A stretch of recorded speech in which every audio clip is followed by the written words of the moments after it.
ಎಲ್ರಿಗೂ ನಮಸ್ಕಾರ. ನಾನು ಆ್ಯಕ್ಚುಲಿ ಲವ್ ಮಾಕ್ಟೇಲ್ ಮಾಡಿದಾಗ ರಿಲೀಸ್ ಆದಮೇಲೆ ಕೋವಿಡ್ ಟೈಮಲ್ಲಿ ಚಂದನ್ ಫೋನ್ ಮಾಡಿತ್ತು. ಒಂದು 3/4 ಗಂಟೆ 1 ಅವರ್ ಮಾತಾಡ್ದ. ಮಗ ಫಿಲಮ್ ಹಂಗಿದೆ, ಸಖತ್ತಾಗಿ ಮಾಡಿದೆ ಮಗ. ಯಾಕಂದರೆ ಎಲ್ಲ ಆರ್ಟಿಸ್ಟ್ ಒಂದು ಇದರಲ್ಲಿ ಇರ್ತೀವಿ, ಯಾವುದು ಸಿಗ್ತಾರ ನಮಗೆ ನಾವೇ ಮಾಡ್ಕೋಬೇಕು ಅನ್ನೋದೊಂದು ಇರುತ್ತಲ್ಲ. ಕರೆಕ್ಟಾಗಿ ಮಾಡಿದೆ ಮಗ ನೀನು, ಹಿಂಗೆ ಅದೆಲ್ಲ ಹಂಗೆ ಅಂತೆಲ್ಲ ಮಾತಾಡಿದ್ದ ಆಗ.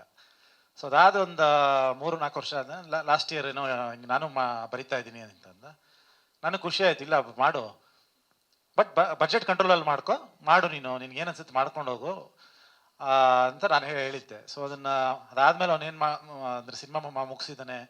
ಸೊ ನನಗೆ ನಮ್ಮ same music director Love Mocktail 2 ನಕುಲ ಭಯಂಕರ್ ಮಾಡಿದ್ದೆ, ಇವ್ರದ್ದು ಮ್ಯೂಸಿಕ್ ಡೈರೆಕ್ಟ್ರು. ಸೊ ಅಲ್ಲಿ ಅಪ್ಡೇಟ್ ತಿಳ್ಕೊತಾ ಇದ್ದೆ, ಹೆಂಗೆ ಮಾಡಿದ್ದಾನೆ, ಹೆಂಗೆ ಬಂದಿದೆ, ಲೆಂತ್ ಹೆಂಗಿದೆ, ಎಲ್ಲಿ ಏನಾದ್ರು ಬೋರ್ ಆಗ್ತಿದೆಯಾ, ಪ್ರತಿಯೊಂದು ಕೇಳ್ಕೊಂಡು ಅವ್ನಿಗೆ ಅವ್ನಿಗೆ ಫೀಡ್ಬ್ಯಾಕ್ ಮಾತಾಡ್ತಾ ಇದ್ವಿ. ಸೊ ಐ ಥಿಂಕ್ ಭಾಳ ಖುಷಿ ಆಯ್ತು ಮುಗಿಸಿ ರಿಲೀಸ್ ಅಂತಕ್ಕೆ ತೊಗೊಂಬರ್ತಾ ಇರೋದು. ಪ್ಲಸ್ ಒಂದು ಸಿನಿಮಾ ಎಸ್ಪೆಷಲಿ ಒಬ್ರು ಆ್ಯಕ್ಟ್ರ್ ಮಾಡೋದು, ಈಗ ಕವಿತಾ ಅವರು ಇವರಿಬ್ಬರು ಸೇರ್ ಮಾಡಿದ್ದಾರೆ. ಯಾಕಂದರೆ ನಾನು ಮಿಲನ ಸೇರ್ ಮಾಡಿದಂಥ ಚಿತ್ರ ಅದು. ಸೊ ನಮಗೆ ಗೊತ್ತು ಅದ್ರ ಸ್ಟ್ರಗಲ್ಸ್ ಏನಿರುತ್ತೆ, ಎಷ್ಟು ಎಫರ್ಟ್ ಹೋಗುತ್ತೆ ಒಂದು ಸಿನಿಮಾ ಮಾಡೋದಕ್ಕೆ, ಅಥವಾ ಒಂದು ಬರವಣಿಗೆಯಲ್ಲಾಗ್ಬೋದು, ಅದನ್ನು ಸೆಟ್ಟಲ್ಲಿ ಬಂದು ಮತ್ತೆ ಕಂಪ್ಲೀಟ್ ದುಡ್ಡು ಹಂಚ್ಕೊಂಬಂದಾಗಿ ಅಥವಾ ಲೊಕೇಶನ್ ನೋಡೋದು, ಸೊ ಅದೆಲ್ಲ ಒಂದು ಜರ್ನಿ ಅದು. ಸೊ ಅದೊಂದು ಬ್ಯೂಟಿಫುಲ್ ಜರ್ನಿ.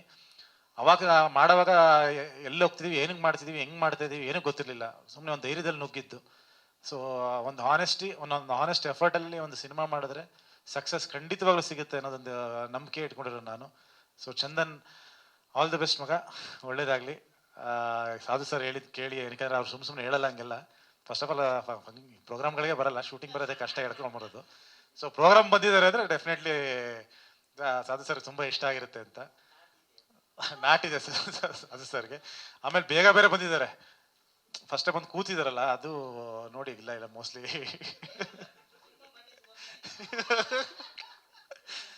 ಸೊ ಅವ್ರು ಅಷ್ಟೇ ಹೇಳಿದ್ದಾರೆ ಅಂದರೆ ಚಂದನ್ ಡೆಫಿನೆಟ್ಲಿ ನಾನು ತುಂಬ ಎಕ್ಸೈಟೆಡ್ ಆಗಿದ್ದೀನಿ. ಚಂದನ್ ಏನು ಕೆಲಸ ಮಾಡಿದ್ದಾನೆ, ಎಷ್ಟು ಹೆಂಗೆ ಸಿನಿಮಾ ಮಾಡಿದ್ದಾನೆ ಅಂತ ನೋಡೋದಕ್ಕೆ. ಆಲ್ ದ ಬೆಸ್ಟ್, ಒಳ್ಳೇದಾಗಲಿ. ಆ್ಯಂಡ್ ನಾನು ಇನ್ನೂ ಸಾಂಗ್ ನೋಡಿಲ್ಲ, ಬರೀ ಅದೊಂದು ಕ್ಲಿಪ್ ನೋಡಿದ್ದು ಅಷ್ಟೇ. ಸೊ ಮತ್ತೆ ಹಾಕ್ಬೋದೇನೋ ಆಮೇಲೆ, ಸೊ ನೋಡ್ತೀನಿ. ಸೊ ಆಲ್ ದ ಬೆಸ್ಟ್ ಮಗ. ಆ್ಯಂಡ್ ಡೆಫಿನೆಟ್ಲಿ ರಿಲೀಸ್ಗೆ ಮುಂಚೆನೇ ಒಂದ್ಸರಿ ಸಿನಿಮಾ ನೋಡೋಣ ಅಂತ ಮಾತಾಡ್ತಿದ್ವಿ. ಸೊ ಶೀಘ್ರದಲ್ಲೇ ನೋಡ್ತೀನಿ ಸಿನಿಮಾನ. ಆಲ್ ದ ಬೆಸ್ಟ್, ಒಳ್ಳೇದಾಗಲಿ ಮಗ.